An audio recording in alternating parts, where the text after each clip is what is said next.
শীতের এক সন্ধ্যায় কলকাতার ধুলোমাখা অলিগলি পেরিয়ে বিভূতি আর কিশোরী পা রাখে তারানাথ তান্ত্রিকের বাড়িতে। বাইরে ঝড়ো বৃষ্টি, আর ভেতরে ধোঁয়ায় মোড়া এক রহস্যময় সন্ধ্যা। চা আর মুড়ি মাখার ফাঁকে হঠাৎই খুলে যায় অতীতের এক ভয়ঙ্কর স্মৃতির দরজা। একটি অভিশপ্ত গ্রাম, যেখানে মানুষের কথা বলাও নিষিদ্ধ। একটি ছিন্নমুন্ডু যার চোখে আজও জেগে আছে প্রতিশোধের আগুন। আর তারানাথ তান্ত্রিক, যার সামনে আজ উন্মোচিত হবে এমন এক সত্য যা বিশ্বাসেরও অতীত। তাহলে বন্ধুরা, আপনারা সবাই প্রস্তুত তো? চলুন ডুবে যায় তনিমা সাহার কলমে তারানাথ তান্ত্রিক ও ছিন্নমুন্ডু রহস্য গল্পে, যেখানে প্রতিটি শব্দ আপনাকে নিয়ে যাবে এক অন্য জগতে, ভয় আর বিস্ময়ের সীমারেখায়। গল্পটি ভালো লাগলে লাইক, কমেন্ট ও শেয়ার করবেন, এবং আমাদের চ্যানেলটিকে সাবস্ক্রাইব করে পাশে থাকা বেল আইকনটি অন করে দেবেন আমাদের চ্যানেলের সমস্ত গল্পের আপডেট সবার আগে পাওয়ার জন্য।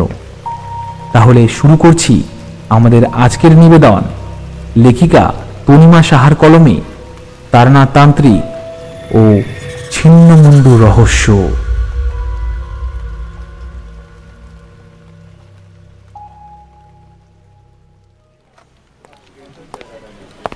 অফিসে আজ ভীষণ চাপ। একের পর এক ফাইল শুধু এসে আমার টেবিলে ঠাঁই নিচ্ছে।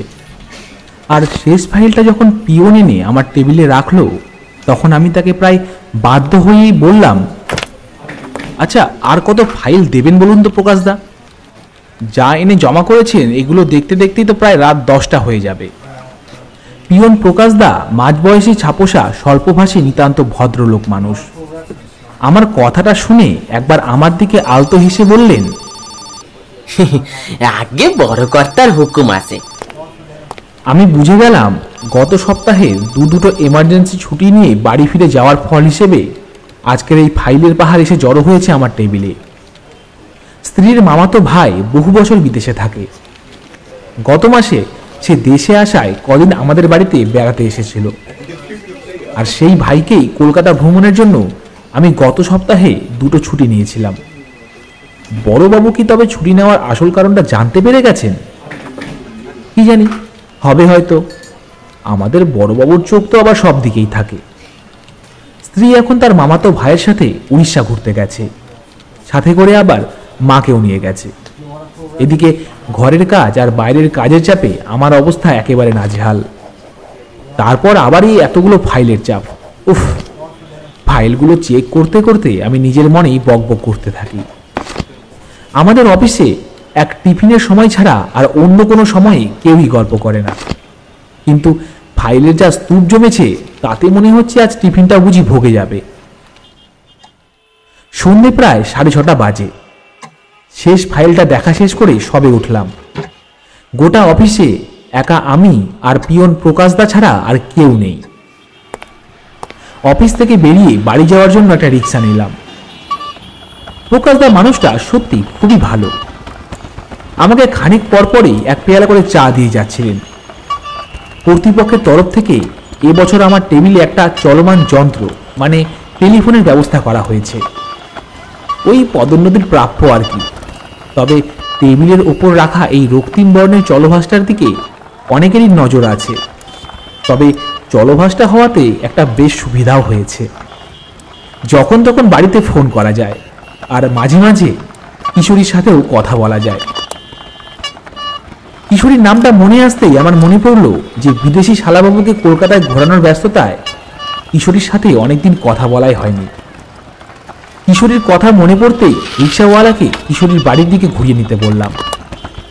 বাড়িতে মা এবং স্ত্রী কেউই নেই, তাই ফাঁকা বাড়িতে যাওয়ার থেকে বরং কিশোরীর বাড়িতে কিছুক্ষণ না হয় আড্ডা দেওয়া যাবে। কিশোরীর বাড়ি পৌঁছে দরজায় 2টো টোকা দিতেই কিশোরী দরজা খুলে গাল ভরা হাসি নিয়ে বলল, আরে বিভূতি ভাইয়া যে, কি সৌভাগ্য, কি সৌভাগ্য! এসো এসো, ভেতরে এসো। অফিস থেকে আসছো নিশ্চয়ই, ভেতরে এসে বসো। ততক্ষণে আমি একটু পাঞ্জাবিটা পাল্টে আসি।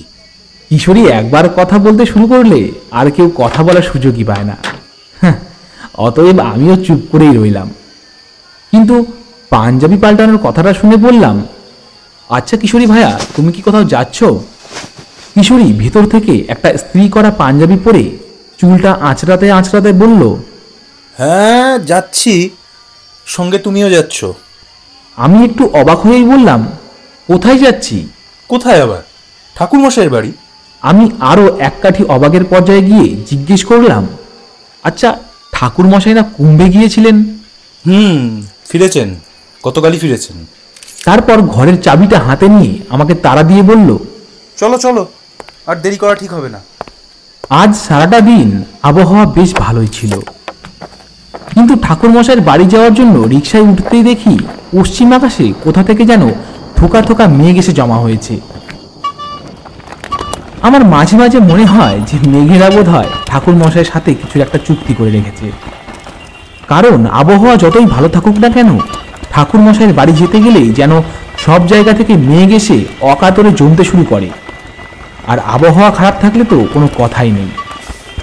আমাদের রিক্সাটা মঠলেন 13 নাম্বার মোড়ের সামনে থামলেই আকাশ থেকে ছোট ছোট বৃষ্টির ফোঁটা পড়তে শুরু হয়ে যায়। বৃষ্টি শুরু হতে দেখে আমি বললাম, এই দেখো, বৃষ্টিটাও এখনই শুরু হওয়ার ছিল।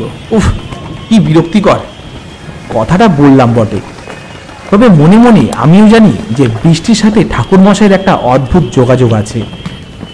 আকাশের ক্রমাগত অবস্থা খারাপ দেখে আমি আর দেরি না করে তেলেভাজার দোকানে ছুটে গেলাম। সত্যি বলতে কি, সারাদিনের প্রায় অভুক্ত পেটে যখন তেলেভাজা সুগন্ধিটা এসে নাকে ঠেকলো, তখন চেপে থাকা খিদেটা যেন আবার চাগার দিয়ে উঠল। ওদিকে বৃষ্টির ফোঁটাগুলো ধীরে ধীরে বড় বড় আকার নিতে শুরু করেছে। তাড়াতাড়ি তেলেভাজা আর পাসিংশোয়ের দুটো প্যাকেট কিনে আমি আর কিশোরী বড় বড় পা ফেলে ঠাকুরমশাইয়ের বাড়ির দিকে রওনা দিলাম। ঠাকুরমশাইয়ের বাড়ির দরজায় টোকা দিতেই চারি এসে সদর দরজাটা খুলে দিল। আমরা বাড়ির ভেতরে ঢোকার সঙ্গে সঙ্গে ঝমঝমিয়ে বৃষ্টি নামলো। দরজা আটকে চারি বলল, কাকাবাবু, আপনারা হাত পা ধুয়ে বৈঠকখানায় গিয়ে বসুন, বাবা মশাই ওখানেই আছেন, আমি চা বসাচ্ছি। আমি হাত বাড়িয়ে তেলে ভাজার পোটলাটা চারির হাতে দিলাম। তারপর বললাম, এই নাও মা, তেলে ভাজার প্যাকেটটা ধরো। ঘরের ভেতরে ঢুকতে না ঢুকতেই ঠাকুরমশাই বললেন, এই যে আজ আবার বৃষ্টির সঙ্গে নিয়ে ঢুকেছো তোমরা? আমরা দুজন প্রথমে বুঝতে পারিনি যে ঠাকুরমশাই কি বলতে চাইছেন। পরে ঠাকুরমশাইকে মিটিমিটি হাসতে দেখে আমরা সবটা বুঝতে পেরে একসাথে হেসে উঠলাম। তারপর ঠাকুরমশাই আমাদের দিকে তাকিয়ে বললেন, বিভূতি, তোমার বোধহয় সকাল থেকে কিছু খাওয়া হয়নি, তাই না? ঠাকুরমশাইয়ের অভিজ্ঞ দৃষ্টির সাথে আমরা আগেও বহুবার পরিচিত হয়েছি, কিন্তু সেই অভিজ্ঞতার সাথে স্নেহের পরশটাও ছিল কানায় কানায় পূর্ণ। ঠাকুরমশাইয়ের প্রশ্নে তাই আমি আর কিছু বলতে পারলাম না। খানিক পরেই চারিমা চা আর মুড়ি মাখা নিয়ে আসে। ঠাকুরমশাই মুড়ি মাখার বাটিটা এগিয়ে দিয়ে বলল, আরে আগে কিছু মুখে দাও, তারপর না হয় গল্প হবে। কিশোরী ফাঁক তালে পাসিংশোয়ের একটা প্যাকেট ঠাকুরমশাইয়ের দিকে এগিয়ে দিয়ে বলল, আচ্ছা বলছি কি ঠাকুরমশাই, এরকম একটা বৃষ্টিমুখর কনকনে শীতের সন্ধ্যায় ঝনঝনে একটা গল্প শোনান না। আমার প্রায় গলায় মুড়ি আটকে গিয়েছিল। এই কিশোরীটা না আর শুধরালো না। কতবার বলেছি যে তারানাথ ঠাকুরের অভিজ্ঞতাকে গল্প বলবে না, কিন্তু সে কি আর শোনার পাত্র? এক্ষুনি না গন্ডগোলটা বাঁধে। প্রতিবারের মতো পরিস্থিতি সামাল দেওয়ার জন্য আমি কিছু বলতে যাব, তার আগেই ঠাকুরমশাইয়ের মুখে চিরপরিচিত হাসিটা ফুটে ওঠে। পাসিংশোতে একটা লম্বা টান দিয়ে এক মুখ ধোঁয়া ছেড়ে ফিল্টারটা ফেলে দিয়ে প্যাকেট থেকে আরেকটা পাসিংশো নিয়ে সেটা জ্বালিয়ে মুখে নিয়ে বললেন, তোমাদের আবদার কি কখনো ফেলেছি আমি? স্মৃতির ঝুলি নাড়াচাড়া করে সব সময় তো কিছু না কিছু অভিজ্ঞতা বের করে আনি। বেশ, তবে আজ সেই রকমই একটা কিছু গল্প হয়ে যাক, কি বলো বিভূতি? আমাদের, বিশেষ করে আমার, তেলে ভাজা সহ মুড়ি মাখা শেষ হয়ে গিয়েছিল। চারি এসে আবারও এক এক বাটি মুড়িতে তেলে ভাজা দিয়ে গেল। পেটে কিছু খাবার পড়াতে এবার মাথাটাও কাজ করতে শুরু করলো। বললাম, আচ্ছা ঠাকুরমশাই, আপনি একবার অন্ধ কুয়ো নিয়ে কি জন্য একটা বলতে বলতে থেমে গিয়েছিলেন, আজ না হয় সেই অভিজ্ঞতার ঘটনাটা শোনান না। ঠাকুরমশাইয়ের হাতে এবার 3 নম্বর পাসিং শো। বাইরে বৃষ্টির জোর কিছুটা বোধহয় কমেছে। জ্বলন্ত সিগারেটটা আঙুলের দুফাকে রেখে ঠাকুরমশাই খানিকক্ষণ চোখ বন্ধ করে রইলেন। হয়তো প্রাচীন স্মৃতির ঘেরাটপ ডিঙোতে কিছুটা সময় নিচ্ছিলেন তিনি। আমি আর কিশোরী একে অপরের মুখ চাওয়াচাওয়ি করতে লাগলাম। কিশোরী ঠাকুরমশাইকে কিছু বলতে যাবে, তার আগেই ঠাকুরমশাই বলে উঠলেন, যে ঘটনার কথা আজ তোমাদের বলতে চলেছি সেই ঘটনাটা এতটাই ভয়ঙ্কর যে আমি সেই ঘটনার কথা নিজের জীবন দশায় অন্তত আর মনে করতে চাইব না। একটু থেমে তিনি আবারও বলে উঠলেন, সময়টা অনেক দিন আগের। তখন বয়স আমার খুব কমও নয়, আবার খুব বেশিও যে তাও নয়। বাড়ি থেকে বেরিয়েছি তাও প্রায় বছরখানেক গড়িয়ে গেছে। শ্মশানে রাতটুকু কাটাই। কখনো পথের পাশেই কোনো একটা ঝাঁকড়া গাছের নিচে আশ্রয় নিয়ে নিই। এইরূপ জীবনযাত্রায় অনেক সমস্যা থাকে। শ্মশানে থাকার ফলে অনেক ভৈরব, সাধু, যোগিনীদের সংস্পর্শে এসেছিলাম। সেই সমস্ত গুণী লোকেদের সংস্পর্শে এসে অল্প কয়েকদিনের মধ্যেই আমি মারণ, উচাটন, বশীকরণ ইত্যাদি বিদ্যা শিখে নিলাম। কিন্তু তাদের কারোর কাছেই দীক্ষা নিতে আমার মন চাইল না। মনে হচ্ছিল যেন আমার আরো অনেক অনেক কিছু অনুসন্ধানের বাকি আছে। আমার ভেতর থেকে কেউ যেন একজন বলতে থাকে যে এখনো দীক্ষা নেওয়ার সঠিক সময় আমার হয়নি। এমন একটা সময়ে আমি হাঁটতে হাঁটতে একটা গ্রামে গিয়ে পৌঁছালাম। সময়টা বর্ষাকাল। গ্রামে ঢুকতেই একটা কেমন যেন অদ্ভুত তাপ অনুভব করলাম। এরকম কিছু এর আগে কখনো আমি অনুভব করিনি। মনটা কেমন খচখচ করতে লাগলো। আশেপাশে খুঁজেও গ্রামের কোনো ফলক বা শিলা দেখতে পেলাম না যেখানে গ্রামের নামটা লেখা থাকবে। কিছু একটা ভেবে গ্রামের দিকে পা বাড়ালাম। কিন্তু যতই আমি গ্রামের ভিতরে ঢুকতে শুরু করলাম ততই আমি আরো অবাক হয়ে লাগলাম। গ্রামটা এত শুনশান কি করে হয়? মাটি দিয়ে তৈরি বাড়িঘর যে দু একটা চোখে পড়েনি তা নয়, কিন্তু সেই বাড়িগুলো সম্পূর্ণরূপে ফাঁকা। এমনটা তো হওয়ার নয়। গ্রামের হাঁটা রাস্তার দুধারে কিছু গাছপালা আছে। খানিকটা আগে বৃষ্টি হয়ে গেছে, অতএব আবহাওয়া ঠিক ঠান্ডা না হলেও গরম নয়। কিন্তু আমার শরীরটা কেমন জানি হঠাৎই খুব খারাপ হতে শুরু করলো। মধুসুন্দরী দেবীর সাক্ষাৎ আমার তখনও হয়নি, কিন্তু কপালে যখন যোগতন্ত্র থাকে ঠিক এমন ভাবেই অপার্থিব ঘটনার সাথে জড়িয়ে পড়ে মানুষ। আমিও তেমন হাঁটতে হাঁটতে গ্রামের মাঝখানে গিয়ে দাঁড়ালাম। সে কি, আপনি তো প্রথমবার ওই গ্রামে গিয়েছিলেন, তাহলে কি করে বুঝলেন যে আপনি গ্রামের মাঝখানে গিয়েছেন? তারানাথের কথার মাঝেই কিশোরী ফস করে একটা প্রশ্ন করে বসে। কিশোরীর প্রশ্ন শুনে আমার পেটে মোচড় দিয়ে উঠল। কিশোরীটা না আর শোধরাবে না।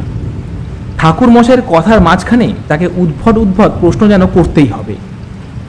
আমি বিষয়টা সামাল দিতে গিয়ে বললাম, নিশ্চয়ই গ্রামের ভৌগোলিক অবস্থানটাই এরকম ছিল যে স্পষ্ট বোঝা যাচ্ছিল ওই জায়গাটায় গ্রামের ঠিক মাঝখান। কি তাই তো ঠাকুর মশাই? হ্যাঁ, আবার নাও। আমি যে গ্রামের ঠিক মাঝখানে আছি সেটা জানতে পারলাম অন্য কারোর মুখ থেকে। গ্রামের ভিতরে আমি হাঁটতে হাঁটতে একটা বড় গাছ দেখতে পেলাম। জায়গাটা একটু শুকনো ছিল। আমি গিয়ে গাছের তলায় বসে পড়লাম। অনেক সকাল থেকেই হাঁটতে শুরু করেছিলাম। পথে কোনো ফল পাকুড়ের গাছও দেখতে পাইনি। তাই শুধু জল খেয়েই এতটা বেলা অবধি আছি। হয়তো খিদের জন্যই শরীরটা এতটা ক্লান্ত লাগছিল। গাছের তলায় বসতেই তাই আবেশে চোখ বুজে এলো আমার। কতক্ষণের জন্য যে ঘুমিয়ে পড়েছিলাম তা আমার ঠিক মনে পড়ে না। হঠাৎ একটা বিনম্র কণ্ঠ কানে এলো আমার। ও মশাই, শুনছেন? ও মশাই। ডাকটা শুনে আমি চোখ খুলে দেখি একজন মধ্যবয়সী লোক অত্যন্ত উদ্বিগ্ন এবং ভয়ার্ত মুখে সামান্য ঝুঁকে বুকের কাছে হাত দুটো জড়ো করে আছে। আমি সোজা হয়ে উঠে বসতেই সে বলল, আপনি কে? এভাবে গ্রামের ঠিক মাঝখানে কেন বসে আছেন? আগে আমার নাম তারানাথ চক্রবর্তী। সকাল থেকেই একটানা হাঁটতে হাঁটতে ক্লান্ত হয়ে পড়েছিলাম, তাই এই গাছতলাটায়। আপনি কি তাহলে কোনো ভবঘুরে নাকি? আপনার গলায় তো পৈতেও আছে দেখছি। আগে না, ঠিক ভবঘুরে আমি নই। সাধু সন্তদের সঙ্গে থাকি, শ্মশানের ভৈরবদের সঙ্গ লাভ করি, তাদের থেকেই তন্ত্রবিদ্যা সম্পর্কে জানার ও শেখার চেষ্টা করি। ঠাকুর মশাই, আপনি কি তবে কোনো তান্ত্রিক? না না না না, এখনো নিজেকে তান্ত্রিক বলার মতো পর্যায়ে পৌঁছায়নি, তবে কিছু কিছু জিনিস করতে জানি। ঈশ্বরের অসীম কৃপায় আপনার সাথে আজ দেখা হয়ে গেল। আমাদের গ্রামের চেয়ে বড় বিপদ ঠাকুর মশাই। আমাদের এই গ্রামটাকে হয়তো এবার আপনি বাঁচাতে পারবেন, তাই হয়তো ভগবানই আপনাকে আমাদের কাছে পাঠিয়েছেন। বিপদ? কিসের বিপদ? আপনাদের গ্রামের নামটাই বা কি? গ্রামে ঢোকার মুহূর্তেই কোনো শিলা বা ফলক কিছুই তো দেখতে পেলাম না। বলবো ঠাকুর মশাই, সবটাই বলবো আপনাকে। আগে চলুন, আমার ভিটে গিয়ে একটু কিছু মুখে দেবেন, তারপরে সব কথা হবে। ঠাকুর মশাই, আমরা কিন্তু জাতিতে ছোট। যদি আমাদের রন্ধনশালার অন্ন আপনি গ্রহণ করতে না চান, তাহলে আমি আপনার জন্য স্বপাকের ব্যবস্থা করে দেব। আপনি চলুন, আমার বাসায় আপনার পদধূলি দিয়ে আমাদের কৃতার্থ করুন। শরীর তখন বড়ই শ্রান্ত। সত্যি বলতে কি, তখন খিদের চেয়ে বিশ্রাম নেওয়াটা বেশি প্রয়োজনীয় মনে হয়েছিল। আমি যখন উঠে দাঁড়ালাম তখন দেখি আরো কিছু লোক আমার কাছে এগিয়ে এসে দাঁড়ায়। পথ চলতে চলতে জানতে পারলাম যে লোকটার নাম বটুক যশ। যশেরা বৈদ্য জাতি হয়। বটুক বাবুর বাড়ি কাছেই ছিল, মাটির ঘর, মাটির দাওয়া। বাড়িতে ঢুকতেই একটা পেঁপের গাছ দেখতে পেলাম। বটুক বাবুকে বললাম, এ বেলায় আর কিছু রাঁধবেন না, আমাকে কিছু ফল দিয়ে দেবেন, তাতেই আমার ক্ষুধা নিবারণ হয়ে যাবে। আচ্ছা, এরা কারা? এরা সব এখানকার গ্রামবাসী ঠাকুর মশাই। আপনাকে দেখতে পেয়েই ওরা এখানে এসেছে। কিন্তু এরা এমন চুপ করে আছে কেন? কারণ এখানে কেউ কারুর সাথে কথা বললেই তাদের মৃত্যু হয় ঠাকুর মশাই। তাই এই গ্রামে কেউ কারুর সাথে কথা বলে না। আমি যদি আপনাকে দেখতে পেয়ে এগিয়ে এসে আপনার সাথে কথা না বলতাম, তাহলে হয়তো এদের মধ্যেই কেউ আপনার সাথে কথা বলতো। কারণ আপনি আমাদের গ্রামের নন, তাই আপনার সাথে কথা বলতে কোনো সমস্যাই নেই। কি অদ্ভুত ব্যাপার, এরকম কিছু তো আগে কখনো শুনিনি। হ্যাঁ ঠাকুর মশাই, আমাদের এই গ্রামের এইসব গ্রামবাসীদের বড়ই বিপদ। একমাত্র আপনি আমাদের এই ভরা বিপদ থেকে রক্ষা করতে পারেন ঠাকুর মশাই। আমি দেখলাম বটুক বাবু সহ বাকি প্রতিটা গ্রামবাসী এক বুক আশা নিয়ে আমার দিকে তাকিয়ে আছে। বাড়ির ভেতরে ঢুকতেই বটুক বাবু নিজের স্ত্রীকে হাঁক দিলেন। কই গো, শুনছো? এই এক ঠাকুর মশাই এসেছেন। এই তাড়াতাড়ি জলের ঘোড়াটা নিয়ে এদিকে আসো দেখি। একটু পরেই ঘরের পর্দা সরিয়ে এক মাথা ঘোমটা দেওয়া একজন নারী বড় ঘটি করে জল এবং একটা গামছা নিয়ে এলো। মহিলাটির চেহারা ঘোমটা দিয়ে ঢাকা থাকলেও পা দেখে বুঝতে পারলাম যে মহিলাটির যৌবন এখনো ছেড়ে যায়নি। মহিলাটি আসতেই বটুকবাবু বললেন, ঠাকুর মশাই, এ আমার স্ত্রী শান্তিবালা। শান্তিবালা সঙ্গে সঙ্গে আমার পা ছুঁয়ে প্রণাম করতে এলো। তোমরা তো জানোই যে আমি কখনো কারোর প্রণাম নিই না। শান্তিবালা প্রণাম করতে আসতেই আমি সরে গিয়ে বললাম, আহা থাক মা, প্রণাম করতে হবে না, আমি এমনিতেই তোমাকে আশীর্বাদ করছি। কই গো, তাড়াতাড়ি করো, ঠাকুর মশাইয়ের চরণ দুটো ধুয়ে দাও দেখি। আর শোনো, উনি কিন্তু এবেলা ফলাহার করবেন। তুমি বরঞ্চ পিছনের বাগান থেকে কিছু পাকা ফল পেরে এনে ঠাকুর মশাইকে বেড়ে দাও। শান্তিবালা আমার পা ধুইয়ে বড় যত্ন করে পা মুছিয়ে দিয়ে ভিতরে চলে গেল। শান্তিবালা যখন আমার পা ধুইয়ে মুছিয়ে দিচ্ছিল, তখন আমি আবার সেই একই রকম অদ্ভুত তাপটা অনুভব করলাম, যেটা গ্রামে ঢোকার মুখেই অনুভব করেছিলাম। দাওয়ার একপাশে একটা ছোট্ট জল কুয়ো ছিল। আমি এবং বটুকবাবু ওখানে হাত মুখ ধুয়ে ঘরের ভিতরে ঢুকলাম। অনেকক্ষণ থেকেই একটা ব্যাপার আমার মনে খচখচ করছিল। চোখে মুখে জল দেওয়ার পর মাথাটাও একটু সতেজ হয়ে যায়। শ্মশানে শ্মশানে থাকার ফলে একবার এক সাধকের সঙ্গ লাভের ভাগ্য করেছিলাম। তেমনি এক উচ্চবৃত্তের সাধকের থেকে আমি গন্ধ চিনতে শিখেছিলাম। বটুকের বাড়িতে ঢোকার সময় একটা হালকা উগ্র গন্ধ আমার নাকে গিয়েছিল, কিন্তু তখন সেই গন্ধটা বুঝতে পারিনি। এখন এতক্ষণ ধরে এই বাড়িতে থাকার ফলে গন্ধটা আমি চিনতে পেরেছি। এটা নাগিন দৃষ্টির গন্ধ। কথাটা মনে আসতেই আমি আবার ঝোলা থেকে কমণ্ডলটা বার করে সেটা থেকে একটু জল হাতে একটা মন্ত্র পড়তেই দেখি হাতে ধরা জলটা কুচকুচে কালো হয়ে গেছে। আমি বুঝতে পারলাম যে আমার মনের কথাটাই ঠিক। আমি আর বাড়ির ভেতরে ঢুকলাম না। বটুকবাবুকে জিজ্ঞেস করলাম, আচ্ছা, আপনাদের এই বাড়িতে কি কিছুদিন আগে এমন কোনো অশুভ ঘটনা ঘটেছে? আমার কথা শুনে বটুকবাবু বিচলিত হয়ে যান। তার মুখে চোখে ফুটে ওঠে শঙ্কার ছাপ। আতঙ্কিত এবং শঙ্কিত স্বরে বটুকবাবু বলে, হ্যাঁ ঠাকুর মশাই, আপনি একেবারে ঠিকই বলেছেন, কিন্তু আপনি কথা জানলেন কি করে?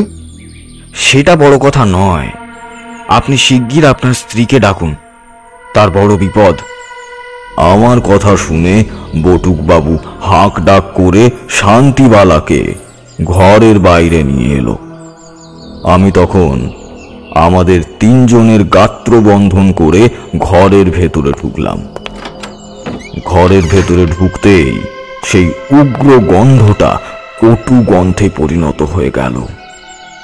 আমার জ্ঞান তখন এতটাও বেশি ছিল না, তবে যতটুকু শিখেছিলাম সেই জ্ঞান কাজে লাগিয়ে কমণ্ডল থেকে জল নিয়ে ঘরের প্রতিটি কোণায় গঙ্গা মন্ত্র উচ্চারণ করতে করতে ছিটিয়ে দিলাম।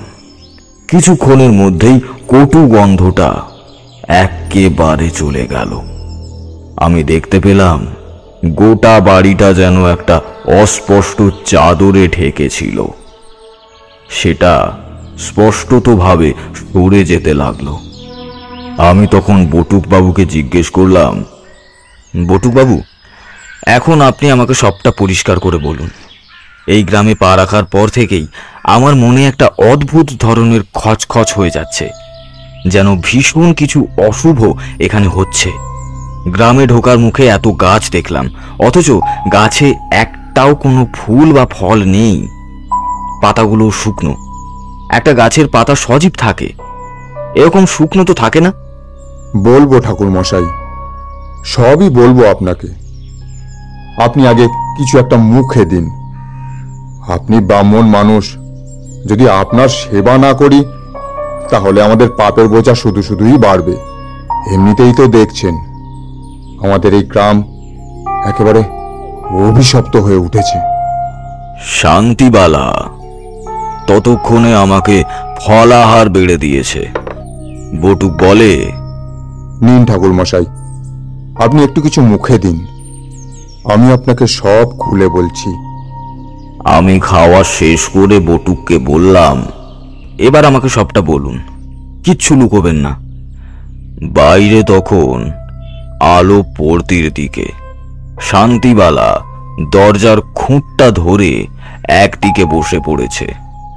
বটুক 2-3 বার ভালো করে শ্বাস নিয়ে বলতে শুরু করে। কোত্থেকে যে শুরু করি সেটাই বুঝতে পারছি না। এই যে গ্রামটা আমাদের দেখছেন না ঠাকুর মশাই, আমাদের গ্রাম কিন্তু মাস 7 আগেও এমনটা ছিল না। একটা শান্ত সবুজ গ্রাম যেমন হয়, আমাদের গ্রাম ছিল ঠিক সেই রকম। গ্রামের মানুষেরা খুব হাসি খুশি শান্তিপূর্ণভাবে একসাথে থাকত। আমাদের গ্রামের একজন ইষ্ট দেবীও ছিলেন। অবাক হচ্ছেন তাই না? জানি অবাকই হওয়ার কথা। গ্রামের আবার ইষ্টদেবী কি করে হয়? ইষ্টদেব বা ইষ্টদেবী তো সকলের নিজ নিজ হয়, তাহলে গ্রামের ইষ্টদেবী কি করে হলো সেটাই ভাবছেন তো? এর কারণটাও আপনাকে বলবো। আমাদের এই যে গ্রাম দেখছেন, আজ থেকে 100 বছর আগে এখানে কিচ্ছু ছিল না। আমাদের পূর্বপুরুষেরা এখানে এসে বসতি স্থাপন করে। যতদূর জানতে পেরেছি যে আমাদের গ্রামের পূর্বপুরুষরা কোনো এক আদিবাসী সম্প্রদায় অন্তর্ভুক্ত ছিল। এখানে আগে জলা জঙ্গল ছিল, তারা এসে এই জায়গা পরিষ্কার করে এই জায়গাটাকে বাসযোগ্য করে তোলেন। নাম দেন শোলপুর। কয়েক বছর এখানে বেশ ভালোভাবেই কাটে তাদের। তারপর হঠাৎ একটা বিচিত্র মড়ক দেখা দেয় শোলপুর গ্রামে। গ্রামের অল্প বয়সী ছেলেরা হঠাৎ একদিন জ্বরে মারা যেতে লাগলো। আদিবাসী সম্প্রদায় অন্তর্ভুক্ত হওয়ায় তারা কিছু গুণীদের কাজ জানতেন। তারা গণনা করে দেখলেন কোনো এক অপদেবতার দৃষ্টি পড়েছে আমাদের এই গ্রামে। তাই সেই অপদেবতার কোপ থেকে বাঁচার জন্য গ্রামের সকলেই একজন দেবীকে পূজা করতে শুরু করেন। সেই দেবীর বড় ভয়ঙ্কর প্রতিমূর্তি। দেবী দ্বিভুজা এবং ত্রিপদ, অর্থাৎ 3টে পা। দেবী আদিবাসী ধাঁচে শাড়ি পরিহিতা, শরীরে আভূষণ নিমিত্ত মাত্র।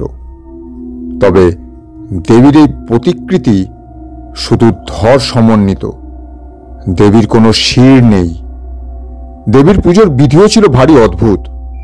প্রতি পূর্ণ চন্দ্রগ্রহণের সময় মধ্যরাত অতিক্রান্ত হলে দেবীর পুজো করা হতো। পুজোর জন্য প্রয়োজন হতো জংলি ফুল এবং তাজা রক্ত। এই রক্ত পুজোর পুরোহিতের শরীর থেকে নেওয়া হতো। দেবীর পুজোর জন্য কোনো নির্দিষ্ট পুরোহিত ছিল না। গ্রামবাসীদের মধ্যেই ঘুরিয়ে ফিরিয়ে কেউ না কেউ পুজো করতেন। শুধুমাত্র কোনো নারী এই পুজোর বিধিতে অংশগ্রহণ করতে পারতেন না। জমি থেকে চাষ করা ধান শুদ্ধ চাল এবং কাঁচা ডাল মিশিয়ে দেবীর ভোগ তৈরি করা হতো। একটা কাঠের গোলাকার পাত্রের মধ্যে জমা করা রক্তে জংলি ফুল ডুবিয়ে নিয়ে দেবীর পায়ে অর্পণ করা হতো।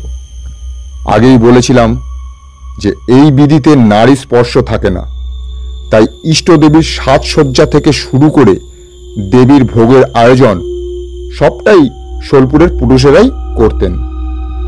জানেন ঠাকুরমশাই, পুরুষানুক্রমিক আমরা এই ব্যবস্থাই মান্য করে আসছি।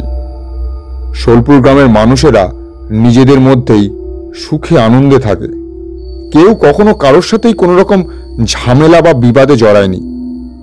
অথচ এখন গ্রামের পরিবেশ এমন হয়েছে যে কেউ কারোর মুখদর্শন পর্যন্ত করতে চায় না। কিন্তু বিগত 7 মাস ধরে আমাদের এই গ্রামে কার যে কুনজর পড়ল কে জানে। ঘটনার প্রথম শুরুটা যখন হয়েছিল তখন ছিল শীতকাল। গ্রামের দিকে নদী নালা গাছপালা বেশি হওয়ায় ঠান্ডাটা একটু জাঁকিয়েই পড়তো, কিন্তু এবার শীতটা একটু বেশিই পড়েছিল। সময়টা ছিল সকালবেলা। আমি অন্যান্য দিনের মতো আমার ক্ষেতের কাজে যাচ্ছিলাম। হঠাৎ দেখি কুমুদের ছেলে রাখাল এবং নিমাইয়ের ছেলে মানুষের মধ্যে তুমুল ঝগড়া লেগেছে। আমি তো ভারী অবাক হয়ে গেলাম। রাখাল এবং মানুষের মধ্যে খুব গভীর বন্ধুত্ব ছিল, তাহলে এমন কি হলো যে তাদের মধ্যে এই রকম ঝগড়া হচ্ছে? আমি দৌড়ে গেলাম তাদের কাছে, জিজ্ঞাসা করলাম, এই কি রে, কি করছিস তোরা? সকাল সকাল এভাবে শিয়াল কাকের মতো ঝগড়া করছিস কেন? আমার কথা শুনেই ওরা দুজন আমার দিকে ঘুরে তাকালো। সকালবেলা চারিদিকে শান্ত থাকে। আমি স্পষ্ট শুনতে পেলাম যে রাখাল এবং মানুষের গলা থেকে কেমন একটা গড়গড় গড়গড় শব্দ বেরোচ্ছে। আওয়াজটা শুনে আমার হাত পা কেমন যেন ঠান্ডা হয়ে গেল। ওরকম আওয়াজ করতে করতে ওরা আমার দিকে তাকালো। ঠাকুরমশাই, কি বলবো, কি সাংঘাতিক সেই দৃষ্টি ছিল ওদের। চোখ দুটো টকটকে লাল, যেন যেন কোটর থেকে ঠিকরে বেরিয়ে আসছে। সে কি হিংস্র, কি ভয়ঙ্কর দৃষ্টি। চারিদিকে সকালের আলো ঝলমল করছে, তা সত্ত্বেও ওদের ওই দৃষ্টি দেখে আমার আতঙ্কে বুকের রক্ত শুকিয়ে গেল। আমার মনে হলো যে ওরা যেন আর নিজেদের মধ্যে নেই, অন্য কেউ যেন ওদের দুজনকে চালনা করছে। ছোটবেলায় ঠাকুমা দিদার মুখে গল্প শুনতাম যে কারো কারোর ওপরে ভূতে ভর করে। তখন ওদের দুজনকে দেখে আমার ওই কথাটাই মনে হচ্ছিল। এরপর দেখি ওরা দুজন একে অপরের দিকে প্রচন্ড রাগী দৃষ্টিতে তাকিয়ে রয়েছে। তারপর এরকম ভাবে খানিকক্ষণ তাকিয়ে থাকার পর দুজন দুদিকে চলে গেল। আমার বুকের ওপর তখন যেন ঝড় বয়ে যাচ্ছে। আমি নিজেকে একটু সামলে আমার কাজে লেগে পড়লাম। কাজ শেষে ফেরার পথে আরো চমকে ওঠার এক দৃশ্য দেখলাম। আমি দেখলাম রাখাল আর মানুষ পঞ্চতলাতে বসে খোশ গল্প করছে। ওদের দুজনকে স্বাভাবিকভাবে গল্প করতে দেখে আমি মনে মনে বেশ খুশি হলাম। তারপর এগিয়ে গিয়ে বললাম, বাহ, দুজনের মধ্যে মিটমাট হয়ে গেছে দেখছি। বাহ, খুব ভালো, এই তো ভালো ছেলে। আমার কথা শুনে প্রচন্ড অবাক হয়ে মানুষ বলল, মিটমাট? কিসের মিটমাট কাকু? আমি অতি সাধারণভাবে স্বাভাবিক স্বরেই বললাম, সকালে ক্ষেতের মধ্যে তোদের দুজনকে যেভাবে ঝগড়া করতে দেখলাম, বাবা, তোদের তখন দেখে মনে হয়েছিল যেন তোরা একজন আর একজনকে মেরেই ফেলবি। আমার এইরূপ কথা শুনে রাখাল এবং মানুষ দুজনেই হো হো করে হেসে উঠল। হাসতে হাসতে রাখাল বলল, কি বলছো কাকু? সকালে আমরা খেতে কি করে যাব? আমরা দুজন তো এই কিছুক্ষণ আগেই মানুষের মাসির বাড়ি থেকে ফিরলাম। ওদের এই কথা শুনে মনে মনে একটা জোর ধাক্কা খেলাম। তবে কি আমি ভুল দেখলাম? আমি আর কোনো কথা না বলে সেখান থেকে চলে আসলাম। সেদিন বিকেল থেকেই রাখাল আর মানুষকে কোথাও খুঁজে পাওয়া যাচ্ছিল না। সেদিন ছিল পূর্ণ চন্দ্রগ্রহণ। গ্রামের সব পুরুষেরাই ইষ্টদেবীর পুজোর আয়োজনে ব্যস্ত ছিল। মহিলারা সবাই যে যার বাড়িতেই ছিল। ইষ্টদেবীর রক্ত স্নাতক পুষ্প বন্দনা শুরু হবে। সময় তখন প্রায় মাঝরাত। হঠাৎ কোনো একজন মহিলার চিৎকার আমরা শুনতে পাই। ভাবলাম, এই অসময়ে কে এইভাবে চিৎকার করছে? সেটা দেখার জন্যই হাতে মশাল নিয়ে দু একজন বেরিয়ে পড়ে। আমাদের গ্রামটা খুব ছোট ঠাকুর মশাই। ইষ্টদেবীর পূজাস্থল থেকে পঞ্চতলা খুব একটা দূরে নয়। আমাদের মনে হলো যে চিৎকারটা যেন ওই পঞ্চতলা থেকেই আসছে। মশাল হাতে পঞ্চতলাতে যেতেই ঠাকুরমশাই, কি বলবো, আমাদের হাত পা কাঁপতে শুরু করলো। পঞ্চতলার একটা খুঁটির ওপর ঝুলছে রাখাল এবং মানুষের কাটা মুন্ডু। সেই মুন্ডু দুটো থেকে তখনও টপ টপ করে কাঁচা রক্ত গড়িয়ে পড়ছে। গ্রামে তখন আতঙ্কের ত্রাস ছড়িয়ে পড়েছে। অনেক খুঁজেও রাখালার মানুষের বাকি শরীরটা আমরা খুঁজে পাইনি। এরপর থেকে প্রতি মাসেই কারোর না কারোর কাটা মুন্ডু ওই পঞ্চতলার খুঁটিতে টাঙানো থাকে। ঠাকুরমশাই, শুধু এটাই নয়, আমাদের গ্রামের সমস্ত গাছ হঠাৎ করেই শুকিয়ে যেতে থাকে। গাছের পাকা ফল আচমকাই গাছে ধরা অবস্থাতেই শুকিয়ে পচে যেতে শুরু করে। ফুল ফোটার আগেই ফুল গাছের সমস্ত ফুল ঝরে পড়ে যায়। তারপর এক বেলার মধ্যেই গাছগুলো শুকিয়ে যেতে শুরু করে। গ্রামের রাস্তার মাটি দিন দিন শুষ্ক হয়ে যেতে থাকে। আমরা বুঝতে পারি না যে এইসব কেন হচ্ছে। আর তাছাড়া গ্রামে ঘটা এই মৃত্যুগুলোরও কোনো কিনারা হচ্ছিল না। প্রথমে ভেবেছিলাম হয়তো কারোর কোনো কুদৃষ্টি পড়েছিল আমাদের এই গ্রামের ওপর। আমাদের গ্রামের সবচেয়ে প্রবীণ মানুষ হলেন হলধর কাকা। তিনি বললেন যে যদি গ্রামের ওপর কোনো কুদৃষ্টি পড়ে তাহলে সেটা মুছে ফেলার একটা উপায় আছে। আমরা জিজ্ঞেস করতে তিনি বললেন যে সোলপুর গ্রাম নামের ফলকটা যদি ভেঙে ফেলা হয় তাহলে কুদৃষ্টির প্রকোপটা একটু কাটা যেতে পারে। হলধর কাকাকে আমরা খুব মান্য করি, তাই তার কথা শুনে আমরা ফলকটা উপড়ে ফেললাম। কিন্তু তারপর কি হলো জানেন ঠাকুরমশাই? পরের দিন রাতে আমরা দেখলাম যে পঞ্চতলার খুঁটিতে গাঁথা রয়েছে হলধর কাকার কাটা মুন্ডু। তারপর থেকেই গোটা গ্রামটা আতঙ্কের মধ্যে ডুবে আছে। কেউই কারোর সাথে কথা বলে না, ঘর থেকে বেরোয় না। আমরা বুঝতে পারছি না ঠাকুরমশাই, এই পরিস্থিতি থেকে কি করে আমরা বেরিয়ে আসব। আপনি এখন একমাত্র আমাদের ভরসা। আপনি পারবেন আমাদের এই সমূহ বিপদ থেকে রক্ষা করতে। আমরা বড় সাধারণ মানুষ ঠাকুরমশাই, কারো সাথে পাছে থাকি না। আমাদেরকে আপনি এই বিপদ থেকে বাঁচান, বাঁচান ঠাকুরমশাই। একটানা কথাগুলো বলে বটুক ফোঁপাতে থাকে। বাইরে তখন আলো মরে গেছে। আচ্ছা, এই পঞ্চতলাটা কোথায়? আমি একবার দেখতে চাই, তবে এখন না, রাত আরো বাড়ুক তারপর। বেশ তো, তাহলে একটু অন্নাহার করে নিন, তারপর না হয় যাওয়া যাবে। হ্যাঁ ঠাকুরমশাই, আপনি নিষেধ করবেন না কিন্তু।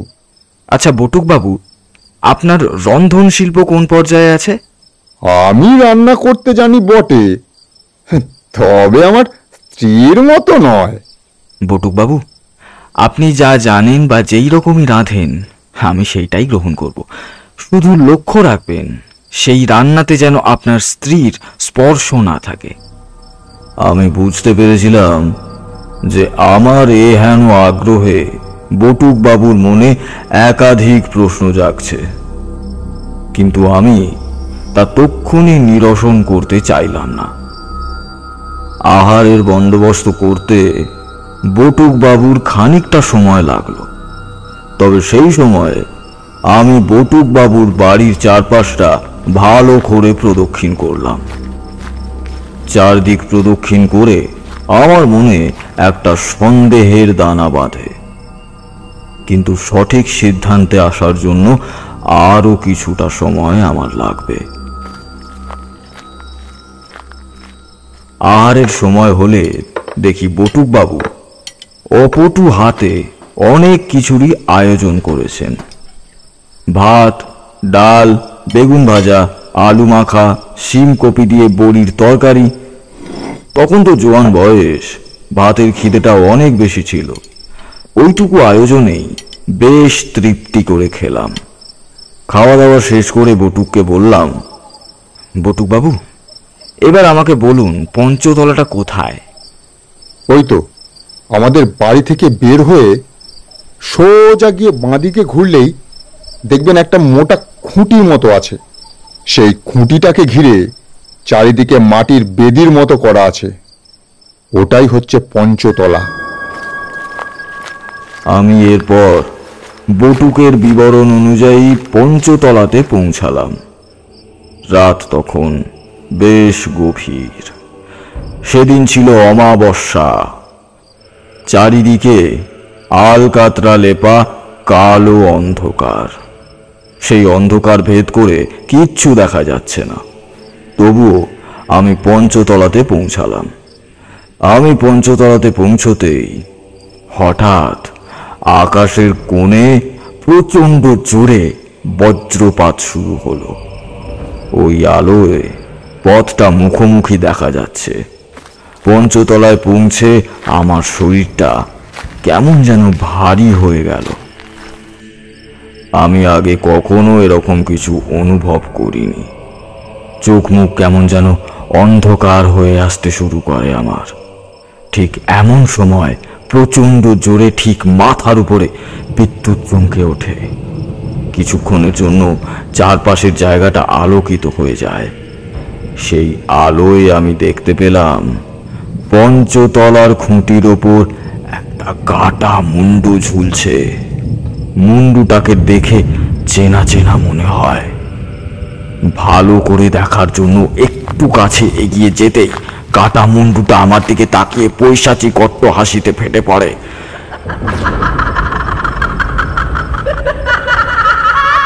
মুন্ডুটা নিজের থেকে খুঁটি থেকে উঠে আসে। হাওয়ায় ভাসতে ভাসতে মুন্ডুটা আমার দিকে এগিয়ে আসে। চারিদিকে একটা উগ্র পচা দুর্গন্ধ ছড়িয়ে পড়ে। তাই সঙ্গে সঙ্গেই আমি দেখি যে শুধু ওই মুন্ডুটাই নয়, বরং আরো অনেক কাটা মুন্ডু আমার চারপাশে ঘিরে আছে। হাওয়ায় ভাসতে ভাসতে সেগুলো এগিয়ে এসেছে আমার দিকে। এমন সময় আমি আমার গলায় প্রচন্ড টান অনুভব করি, যেন কেউ বা কারা আমার ধর থেকে মুন্ডুটা প্রবল শক্তিতে উপড়ে নিতে চাইছে। আমার হাত দিয়ে নিজেকে আড়াল করার চেষ্টা করতেই বুঝতে পারি আমার হাত পা কেমন যেন অবশ হয়ে গেছে। শরীরে কোনো বল নেই। গলার উপর টানের জোর যেন বেড়েই যাচ্ছে। সে কি সাংঘাতিক যন্ত্রণা! হয়তো মৃত্যু যন্ত্রণা একেই বলে।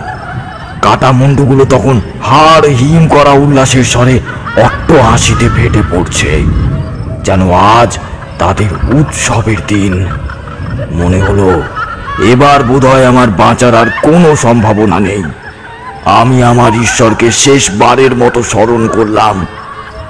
সেই রকম অবস্থাতেও মনে হলো যে আমি বটুক বাবুকে সাহায্য করতে পারলাম না। তার আগেই আমার মৃত্যু হয়ে যাচ্ছে। সেই কথা মনে করে আমার চোখ থেকে দুফোঁটা জল গড়িয়ে পড়ল। ঠিক এমন সময় হঠাৎই আমি শুনতে পাই যে ওই ভয়ঙ্কর হাসিগুলো যেন একটু একটু করে ম্লান হয়ে যাচ্ছে।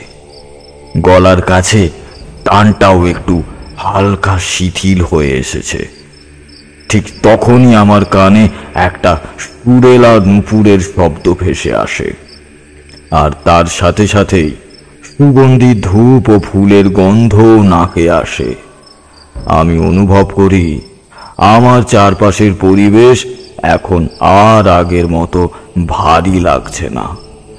আকাশেও বিদ্যুৎ চমকাচ্ছে না। আমি কোনো মতে উঠে বসলাম। আমি বুঝতে পারছিলাম না এগুলো কি হচ্ছে আমার সাথে। আমি তখন নিজের মনেই দ্বন্দ্বে আবদ্ধ। আমি সন্দিহান হয়ে ভাবছি ওই ভাসমান মুন্ডুগুলো কোথায় গেল। ঠিক তখনই একটি কণ্ঠ আমার কানে এলো। তারানাথ। আমি মাথা তুলে দেখি একজন দেবী সদৃশা সুসজ্জিত মানবী আমার দিকে তাকিয়ে স্নেহপূর্ণা ভঙ্গিতে হাসছে। আমি তাকিয়ে দেখি সেই দেবীর শরীর থেকে উজ্জ্বল দ্যুতি বেরোচ্ছে। সেই দেবীর উপস্থিতিতেই যেন আমার চারপাশটা বড় শুদ্ধ পবিত্র হয়ে গেছে। আমি সজল চোখে বিগলিত কণ্ঠে করজোর করে বলি, আপনি কে দেবী? আমাকে এই বিপদ থেকে রক্ষা করার জন্য আপনি আমার কাছে এসেছেন। আমি অত্যন্ত কৃতজ্ঞ আপনার কাছে, অত্যন্ত কৃতজ্ঞ। আমার নাম মধুসুন্দরী, তোমার সাহায্য করতেই আমি এসেছি তারানাথ। তুমি যখনই কোনো বিপদে পড়বে বা দ্বন্দ্বে থাকবে তখন আমাকে স্মরণ করো, আমি আসব, সব সময় তোমার সাথে থাকবো তারানাথ। আমার সাথে মধুসুন্দরী দেবীর সেই প্রথম সাক্ষাৎ। আমার মনে হলো যেন সত্যি সত্যি এই পৃথিবীর বুকে একজন দেবীকে নিজের চোখে দেখতে পেলাম। দেবী কথাগুলো বলে চলে যাচ্ছিলেন। তাকে দেখে আমি কাতর স্বরে বলে উঠলাম, দেবী, আমাকে সাহায্য করুন। বটুকের ভীষণ বিপদ। আমি বুঝতে পারছি যে তার মৃত্যু আসন্ন। শুধু তাই নয়, আগামী কয়েকদিনের মধ্যেই শোলপুর গ্রাম পৃথিবীর বুক থেকে নিশ্চিহ্ন হয়ে যাবে। কিন্তু দেবী, আমি বুঝতে পারছি না এত কিছুর কি কারণ, কেন এতগুলো রহস্যময় মৃত্যু হয়েছে। বটুক এবং এই গ্রামকে এই ভীষণ বিপদ থেকে কিভাবে রক্ষা করব দেবী? আমি তো উচ্চ পর্যায়ের সাধকও নই, অথচ ওনারা আমার সাহায্য প্রাপ্তি। আপনি বলে দিন আমি কি করব দেবী, কি করব আমি? দেবী আমার দিকে ফিরে তাকালেন, তারপর বললেন, তারানাথ, তুমি হিতকর্মের জন্য নিজের জীবনের ঝুঁকি নিয়ে এখানকার মানুষদের সাহায্যের জন্য এগিয়ে এসেছো। বিপদে পড়া মানুষকে সাহায্য করতে চাইছ। তোমার এই ভাবমূর্তি তোমাকে উচ্চ পর্যায়ের সাধকেই পরিণত করেছে। তবে তারানাথ, একটা কথা সব সময় মনে রাখবে, যখনই কোথাও কোনো অদ্ভুত ঘটনা ঘটে তার পেছনে কারণটাও ভীষণ ভয়ঙ্কর হয়। বর্তমানের সব উত্তর অতীতেই লুকিয়ে থাকে। তোমাকে অতীতের সেই পুস্তকের পাতা উল্টাতে হবে যার পাতা সময়ের ধুলো পড়ে বন্ধ হয়ে গেছে। যাও তারানাথ, অনুসন্ধান করো, অতীত অনুসন্ধান করো। কথাগুলো বলতে বলতে দেবী অদৃশ্য হয়ে গেলেন, আর আমার চোখের ওপর নেমে এলো হাজার যোজন অন্ধকার। যখন চোখ খুললাম তখন দেখলাম যে আমি বটুকের বাড়িতে একটা ঘরে শুয়ে আছি। বটুক আমার জন্য এই ঘরটাই নির্দিষ্ট করেছিল। চোখ মেলতেই দেখি বাইরে তখনও ভোরের আলো ফোটেনি। বিছানায় উঠে বসে আমি অবাক হয়ে ভাবতে লাগলাম যে আজ আমি তো পঞ্চতলার সামনে লুটিয়ে পড়েছিলাম, তাহলে বটুক বাবুর বাড়িতে কি করে এলাম? হঠাৎ বিদ্যুতের চমকের মতো খেয়াল হলো যে এই সবটাই তাহলে মধুসুন্দরী দেবীর কৃপা। আমার ওপর মধুসুন্দরী দেবীর কৃপা রয়েছে বুঝতে পেরে অনেকটা বল পেলাম। জানালা দিয়ে বাইরে তাকিয়ে দেখি এখনো আকাশ অন্ধকার। আমার মনে হলো মধুসুন্দরী দেবী আমার সাহায্যার্থে সময়কে ধীর গতি করে দিয়েছেন। আমি আর একটুকুও সময় নষ্ট না করে স্নান সেরে শুদ্ধ বস্ত্র পরিধান করে ধ্যানে বসলাম। ভবঘুরে হয়ে ঘোরার সময় আমি যে সমস্ত গুণী সাধক সাধ্যীদের সংস্পর্শে এসেছিলাম তারা সব সময় একটাই কথা বলতেন, যে কোনো কাজের শুরুর আগে একাগ্রতা প্রয়োজন। মনকে শান্ত করে একাগ্রচিত্ত করলে চোখের সামনের সময়ের অনেক বদ্ধ দ্বার খুলে যায়। মনকে একাগ্র করার জন্য শক্তিকে শান্ত করা প্রয়োজন। তাই আমি ধ্যানে বসার আগে সব সময় শুদ্ধ রীতিতে স্নান করে তারপর ধ্যানে বসি। সেই মতো আমি ধ্যানে বসে মধুসুন্দরী দেবীকে স্মরণ করতে লাগলাম। আমি দেখলাম চোখের সামনে হঠাৎই কালো ধোঁয়ার মতো একটা আস্তরণ তৈরি হয়ে গেছে। কিছুক্ষণ সেই রকম থাকার পর আমি দেখতে পেলাম একটা আদিবাসী গ্রাম। কিন্তু গ্রামটাকে দেখে মনে হলো যে এই গ্রাম বর্তমান সময়ের কোনো গ্রাম নয়, বরং অতি প্রাচীন সময়ের কোনো গ্রাম। আমি বুঝতে পারলাম যে প্রশ্নের উত্তর আমি খুঁজছি, সেই প্রশ্নের উত্তর আমি এখানেই পাব। আমি ভালো করে গ্রামের চারপাশটা দেখতে লাগলাম। গ্রামবাসীদের পরনে বড় নিমিত্ত মাত্র বস্ত্র ছিল। শিশুরা বেশিরভাগই নির্বস্ত্র। তবে তারা যে বস্ত্র পরেছিল সেটা কোনো সুতো বা পাতা বা গাছের ছাল থেকে তৈরি ছিল না। বড় অদ্ভুত দেখতে ছিল সেই বস্ত্রের ধরন। গ্রামবাসীরা নিজেদের মধ্যে কি যেন একটা ভাষায় কথা বলছিল। হঠাৎ দেখি ৬-৭ বছরের একটা ছোট্ট শিশু কোত্থেকে একটা সাপ ধরে এনে একজন বয়স্ক মানুষের হাতে ধরিয়ে দেয়। সঙ্গে বয়স্ক মানুষটার হাতে সাপের গলাটা চেপে ধরে মাথাটা উঁচু করে চিৎকার করে ওদের নিজস্ব ভাষায় কিছু একটা আওড়াতে লাগলো। সঙ্গে সঙ্গে সমস্ত গ্রামবাসীরা হাতের সব কাজ ফেলে সেই বয়স্ক মানুষকে গোল করে ঘিরে সুরে সুরে ওই একই কথা আওড়াতে আওড়াতে নাচ করতে থাকে। ধীরে ধীরে নাচুর লয় এবং গতি দ্রুত হয়।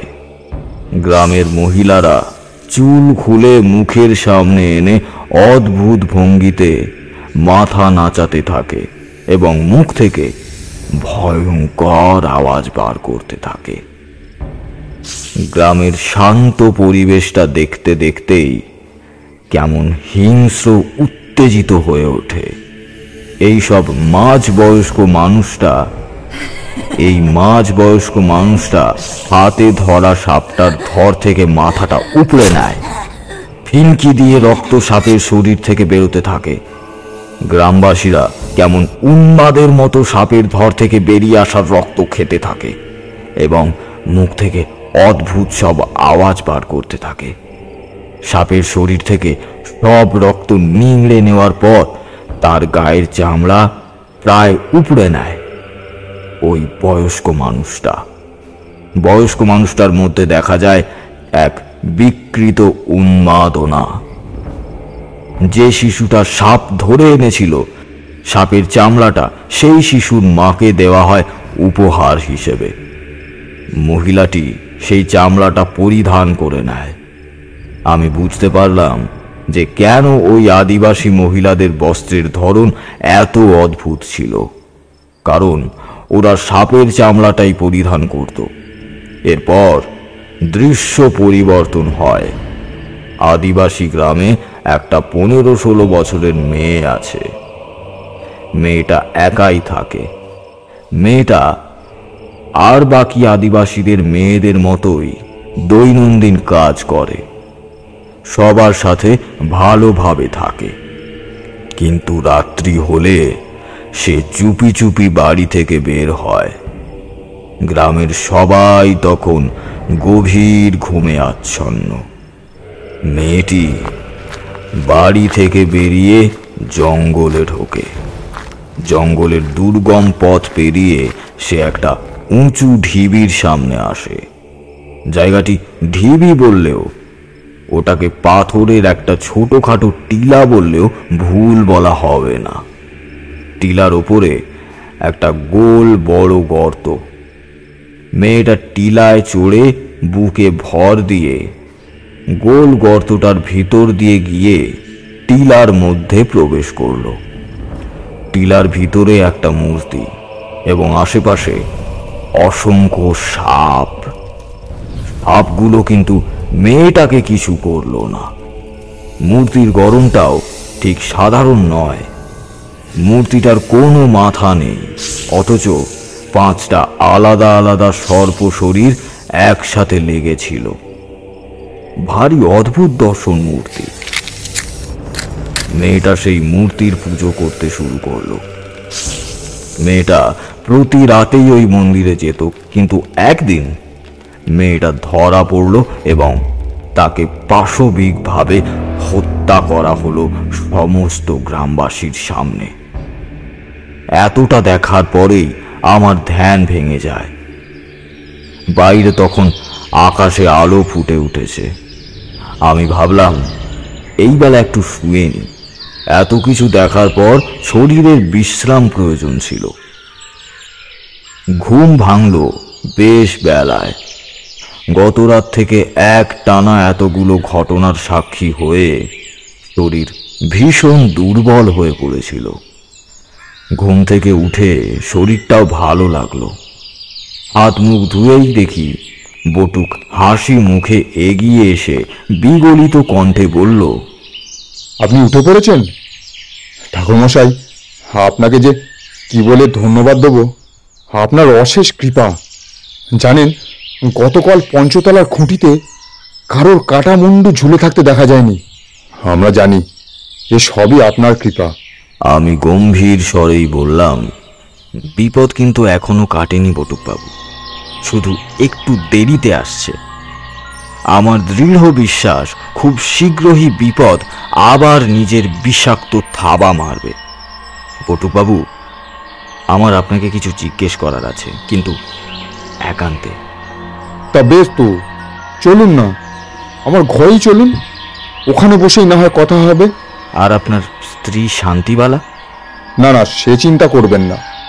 শান্তিবালা আজ সকালেই তার মাসির বাড়ি গিয়েছে, এই কাছেই, বিকেলেই ফিরে চলে আসবে। বটুক বাবুর ঘরে ঢুকতেই আমি আবার গত দিনের মতোই উগ্র গন্ধটা পেলাম। ভীষণ চমকে উঠলাম। বিড়বিড়িয়ে বললাম, এমনটা তো হওয়ার না। আমি তো গোটা বাড়িটাকেই শুদ্ধ করেছিলাম, তাহলে আবার এরকম কেন হচ্ছে? বটুক বাবু ঘরে ঢুকলেন 2 কাপ চা এবং 1 বাটি মুড়ি বাদাম নিয়ে। বটুক বাবুকে জিজ্ঞেস করলাম, আচ্ছা বটুক বাবু, আপনার কতদিন আগে বিয়ে হয়েছে? এই তো মাস 7 হলো। আসলে ঠাকুরমশাই, শান্তিবালা হচ্ছে আমার তৃতীয় পক্ষের স্ত্রী। আমার প্রথম পক্ষের স্ত্রী স্নান করতে গিয়ে জলে ডুবে মারা যায়। তারপর দ্বিতীয় আরেকজনকে বিয়ে করি। দ্বিতীয় জন বাড়ির কাজ করতে গিয়ে সাপের কামড়ে মারা যায়।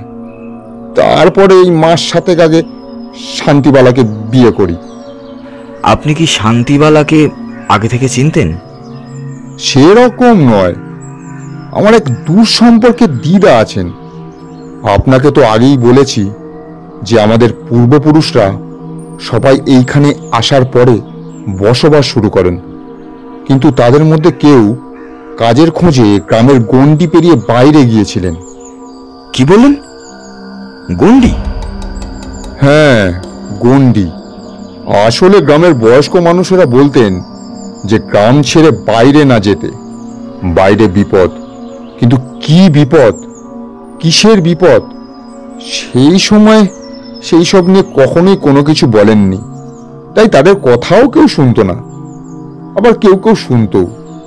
সেরকমই একজন কাজের খোঁজে গ্রামের বাইরে যান এবং বছর খানেকের মধ্যেই বিয়ে করে নববধূকে নিয়ে গ্রামে ফেরেন, কিন্তু তখন তাকে গ্রামে ঢুকতে দেওয়া হয় না। তিনি ছিলেন আমার দুঃসম্পর্কের এক দাদু। সেই থেকেই গ্রামের মানুষেরা গণ্ডিকে আর মানেন না। কিন্তু এখন মনে হচ্ছে সেই সময় গ্রামের বড়দের কথাটা শোনাই উচিত ছিল। আচ্ছা বটুক বাবু, আপনার স্ত্রী কি সবসময় এত বড় ঘোমটা দিয়ে থাকেন? গ্রামে গঞ্জের দিকে মেয়ে বউরা ঘোমটা দেয় বটে, কিন্তু এত বড় ঘোমটা তো দেয় না। বটুক বাবু একটু অপ্রস্তুত হলেন বলেই মনে হলো। আমি তাকে বুঝিয়ে বললাম, দেখুন বটুক বাবু, আমি আপনাদের সাহায্য করার জন্য সব রকমের চেষ্টা করব, কিন্তু তার জন্য যে আপনাকে আমার সঙ্গ দিতে হবে। আসলে আমিও যে শান্তিবালাকে ঘোমটা ছাড়া দেখি তা নয় ঠাকুরমশাই। আমাদের এই মাস 7 বিয়ে হয়েছে। এই 7 মাসের মধ্যে বড় জোর 2-3 বারই আমি শান্তিবালার চেহারা দেখেছি। আর সত্যি বলতে কি, প্রতিবারই তাকে দেখে আমি মুগ্ধ হয়েছি। আগেই বলেছি, দিদার বাড়িতেই তার সাথে আমার প্রথম দেখা হয়েছিল। পছন্দও হয়েছিল। পছন্দ না হয়েও উপায় নেই। শান্তিবালা তার নামের মতোই বড়ই শান্ত, খুবই কম কথা বলে। বলতে গেলে প্রয়োজন ছাড়া কথা প্রায় বলেই না। গলার স্বরটাও বড়ই হিনহিনে। সে ঘরদোর সুন্দর করে গুছিয়ে রাখে, আমার যত্ন করে। শান্তিবালার পরিবারে কেউ নেই। দিদাই আমাদের বিয়ে দিয়েছিলেন, কারণ দিদা ছাড়া আমার নিজের বলতে আর কেউ নেই। বিয়েতে গ্রামের কেউই নিমন্ত্রিত ছিলেন না, কারণ দিদার বক্তব্য ছিল যে যারা একজন নববিবাহিতাকে গ্রাম থেকে বার করে দিতে পারে তাদেরকে তিনি কোনোভাবেই নিজের বাসাতে ঢুকতে দেবেন না। আমিও আর কিছু উচ্চবাচ্য করিনি এইসব নিয়ে। বিয়ে করে একেবারে শান্তিবালাকে নিয়েই গ্রামে এসেছিলাম। ততদিনে গ্রামের মানুষের চিন্তা ভাবনার অনেক পরিবর্তন হয়েছে, তাই শান্তিবালাকে বিয়ে করার ব্যাপারে আর তেমন কেউ মাথা ঘামায়নি। আপনার কথা এত স্পষ্ট কেন? আসলে গ্রামের মধ্যে আমি সহ আরো কয়েকজন কাজের জন্য গ্রামের থেকে বাইরে বেরিয়েছিলাম। বিভিন্ন জায়গায় বিভিন্ন ধরনের লোকেদের সাথে মিশতে মিশতে কথার ধাঁচে পাল্টিয়েছে। আমি তাও বাড়ির টানে কিছুদিন পরপরই গ্রামে ফিরে আসতাম, কিন্তু আমার সাথে যারা বাইরে গিয়েছিল তারা কেউই আর ফিরে আসেনি। আমার দ্বিতীয় পক্ষের স্ত্রী যখন মারা গেল তখন আর বাইরে যেতে ইচ্ছা করলো না। তারপর শান্তিবালা আমার জীবনে এলো। আপনি শান্তিবালার মাসির বাড়ি চেনেন? গেছেন কখনো? না, যাওয়া হয়নি এখনো, তবে যেতে চেয়েছিলাম অনেকবার। সবকিছু শুনে আমার কপালের ভাঁজ আরো প্রসারিত হলো। আমি বটুকবাবুর বাড়ি থেকে বেরিয়ে সোজা দক্ষিণ দিকে হাঁটা দিলাম। গ্রামের দক্ষিণ দিকে বসতি নেই, জায়গাটা জলা জঙ্গল। সেদিকে পা বাড়াতেই আমার নাকে একটা সুগন্ধি ধূপের গন্ধ এলো। কানে শুনতে পেলাম মিষ্টি নূপুরের ধ্বনি। আমি বুঝতে পারলাম যে দেবী এসেছেন। মনে মনে বললাম, দেবী, দেবী বলুন আমার জন্য এখন কি আজ্ঞা? সাবধান তারানাথ, সাবধান। বিপদ ভীষণ কাছে চলে এসেছে, সাবধানে এগো।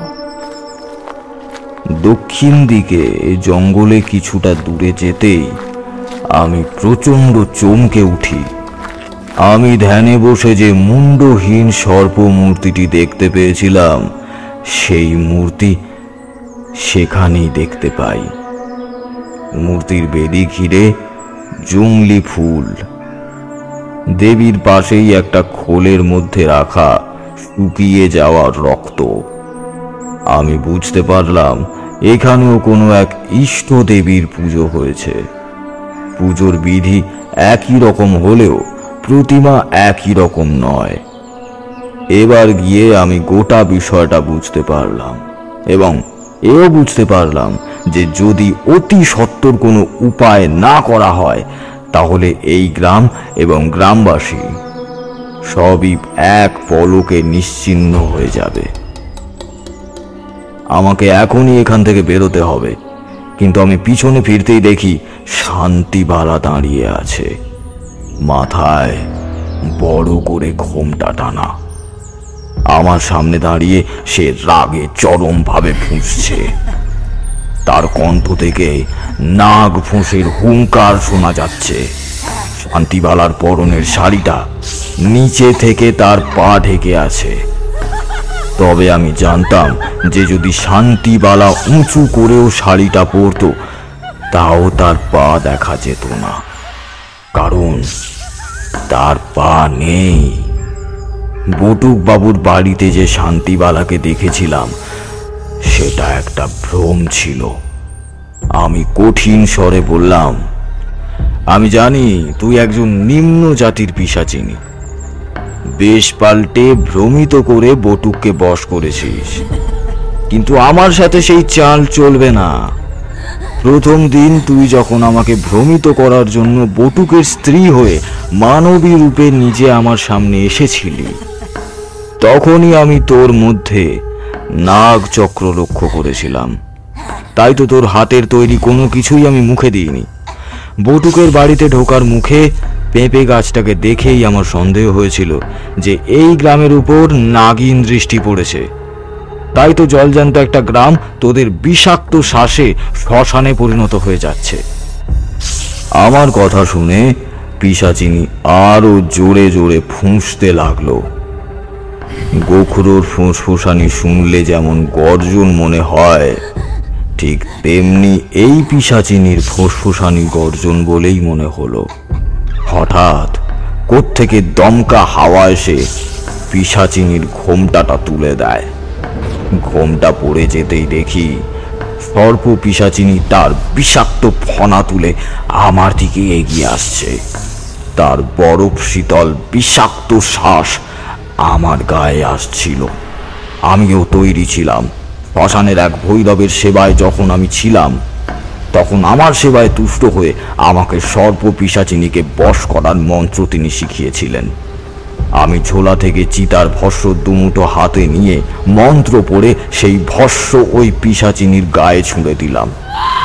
ভস্য গায়ে পড়তেই পিশাচিনীর যন্ত্রণায় ছটপটিয়ে উঠল। বিনষ্ট হওয়ার সময় পিশাচিনী হিস হিসিয়ে বলল, কেউ বাঁচবি না, তোরা কেউ বাঁচবি না। আমাদের ছিন্ন মন্ড সর্প দেবে, তোদের কাউকে ছাড়বে না, কাউকে না।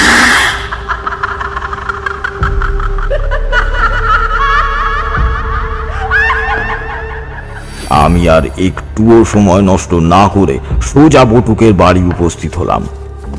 আমাকে ওরকম হন্তদন্ত হয়ে আসতে দেখে বটুক বাবু ছুটে এসে জিজ্ঞেস করলেন, কি হয়েছে ঠাকুর মশাই? কোথায় গিয়েছিলেন? আপনি তো মুখেও কিছু দিলেন না। তাছাড়া আপনাকে এত অস্থির দেখাচ্ছে কেন? বটুক বাবু, সব প্রশ্নের উত্তর দেব।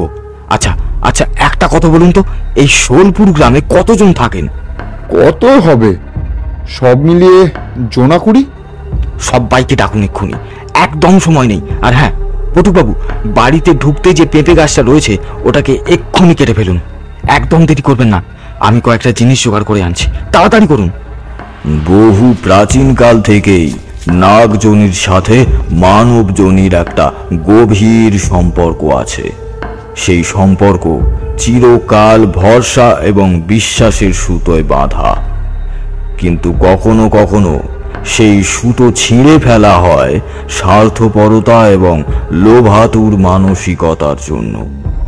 বটুক বাবু গ্রামের সবাইকে জড়ো করার পর আমি একটা দ্রবণ ওদের সবাইকে খেতে দিই। জঙ্গল থেকে ফেরার সময় আমি কিছু জংলি ফুল, পাতা এবং গাছের ছাল সঙ্গে করে নিয়ে এসেছিলাম। সেগুলো ভালো করে পিষে তারই রস দিয়েছিলাম সবাইকে খেতে। সর্প পিশাচিনীরা যেখানেই নিজের গ্রাস জমাতে শুরু করে, সেখানে সবার আগে তাদের বিষাক্ত শ্বাস ছড়িয়ে দেয়। সেই কারণেই সেখানের সমস্ত ফলনশীল গাছপালা শুকিয়ে যায়, গাছে ধরা পাকা ফল পেকে যায়, মাটি শুকিয়ে শুষ্ক হয়ে যায়। তাই বটুক বাবুর বাড়িতে ঢুকেই আমার প্রথমেই মনে হয়েছিল যে এখানে নাগিন দৃষ্টি পড়েছে। কিছুক্ষণের মধ্যেই বটুক বাবু গ্রামের বাকিদের নিয়ে এলেন। আমি সঙ্গে সঙ্গে তাদেরও রসটা খেতে দিলাম। রসটা খাওয়ার পরেই মনে হলো সবাই যেন ঘোর কাটিয়ে উঠল। আমার নির্দেশ অনুযায়ী দুজন গ্রামবাসীকে সঙ্গে নিয়ে বটুক পেঁপে গাছটা কেটে ফেলে দিলেন। আমি সকলের গাত্রবন্ধন করে নিজেরও গাত্রবন্ধন করে নিলাম। তারপর একটা জায়গা পরিষ্কার করে প্রথমে গ্রামের বাকিদের সেখানে ঢুকিয়ে গণ্ডি কেটে দিলাম। আমাদের নিজেদের চারিদিকেও রক্ষণ গণ্ডি রচনা করলাম।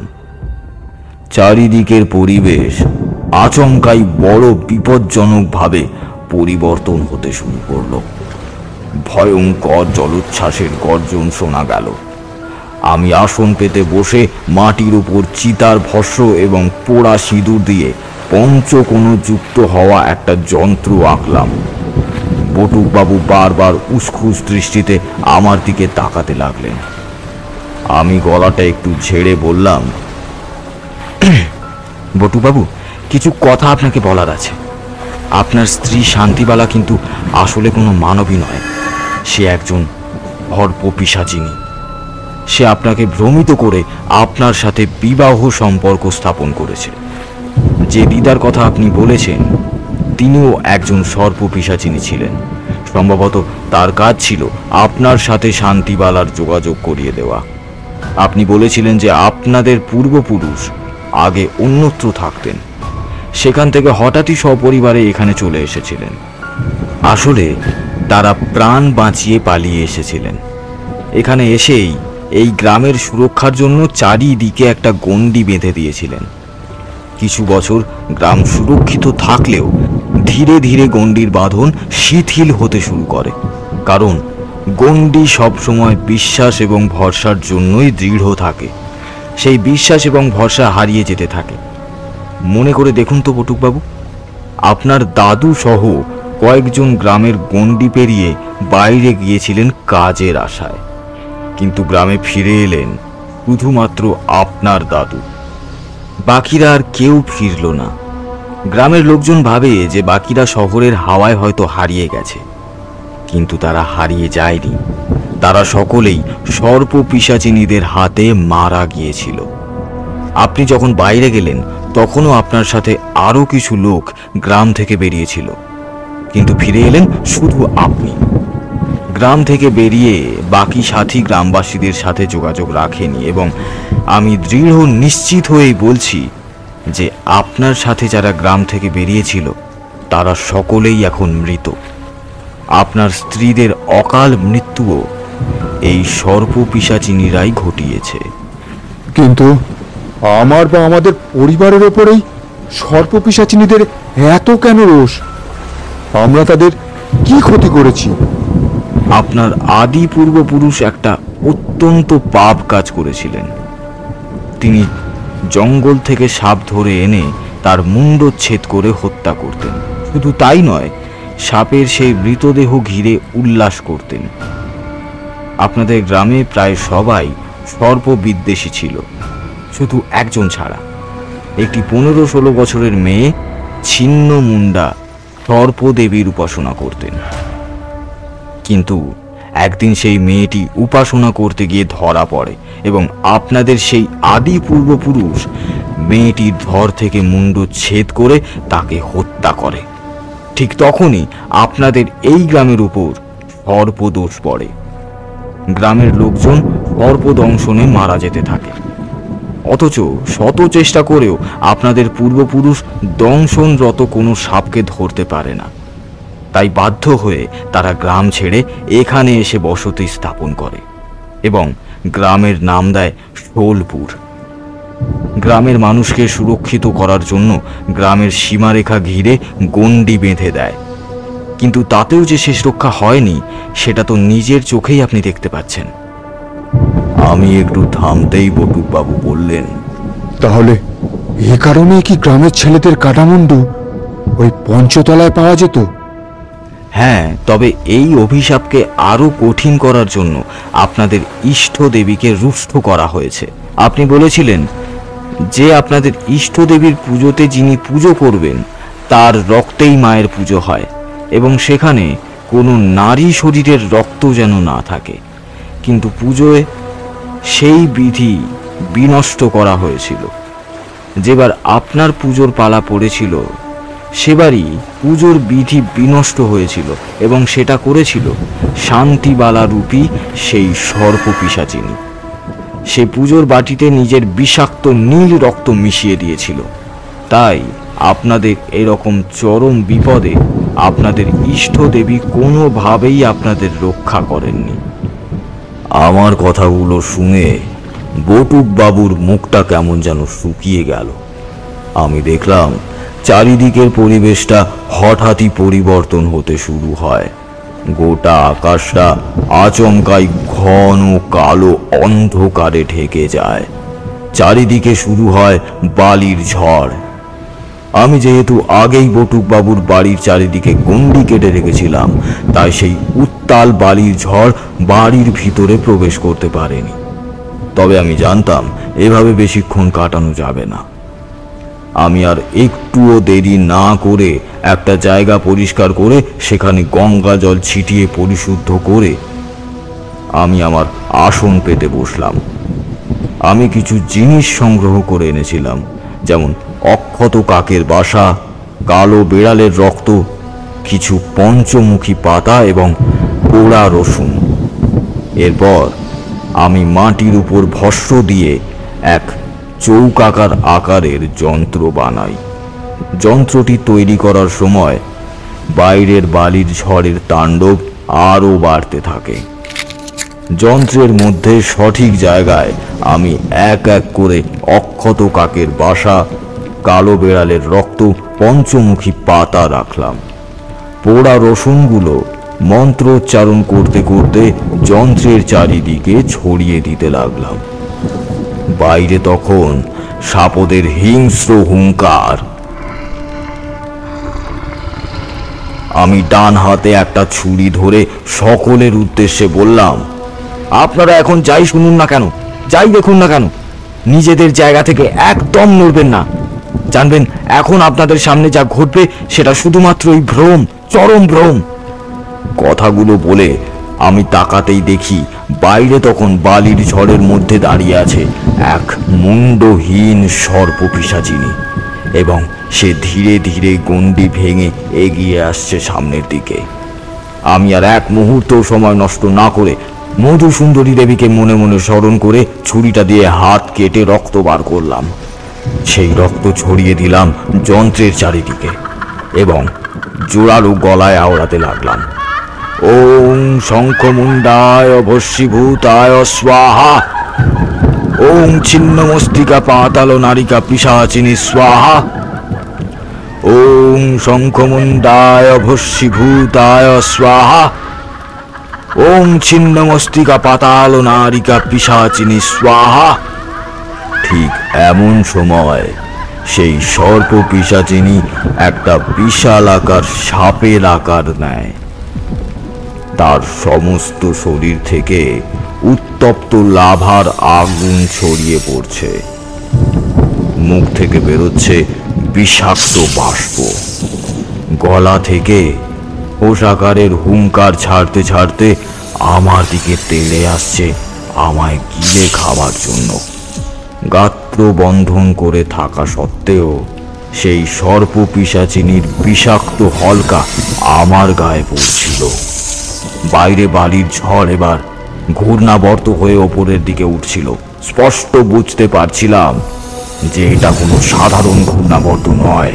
এই ঘূর্ণাবর্ত প্রলয়ের প্রতীক। যুগের পর যুগ ধরে জমিয়ে রাখা প্রতিশোধ এবার প্রলয় আকারে এই গ্রামকে সমূলে বিনাশ করার জন্য ধেয়ে আসছে। আমি ক্রমাগত মন্ত্র পড়ে যাচ্ছি, তাতে যেন সেই সর্প পিশাচিনীর আস্ফালন আরো বেড়ে যাচ্ছে। আমি চিৎকার করে সকলকে বললাম, নিজেদের ইষ্টদেবীকে স্মরণ করুন, অজান্তে করা কোনো ভুলের জন্য ক্ষমা চান। তিনি দেবী, তিনি মাতৃকা, তিনি নিশ্চয়ই ক্ষমা করবেন।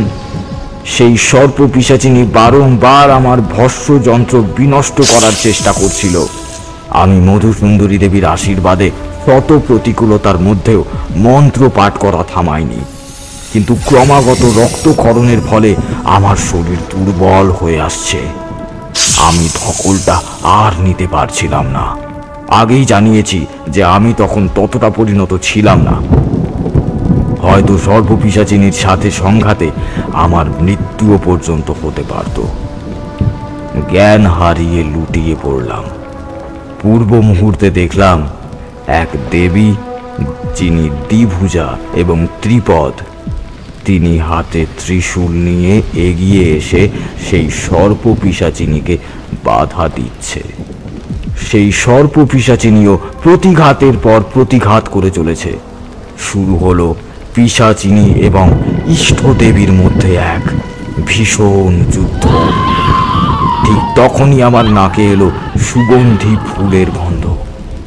আমি বুঝতে পারলাম মধু সুন্দরী দেবী এবার আমার পাশেই আছেন। তারপর আমার আর কিচ্ছু মনে নেই। যখন চোখ মেললাম তখন নিজেকে একটা বিছানায় শুয়ে থাকা অবস্থায় পেলাম। চোখ মেলে উঠে বসতেই আমি দেখলাম বটুক সহ বাকি গ্রামবাসীরা হাত জোড় করে কৃতজ্ঞতার দৃষ্টিতে আমার চারপাশ ঘিরে দাঁড়িয়ে আছে।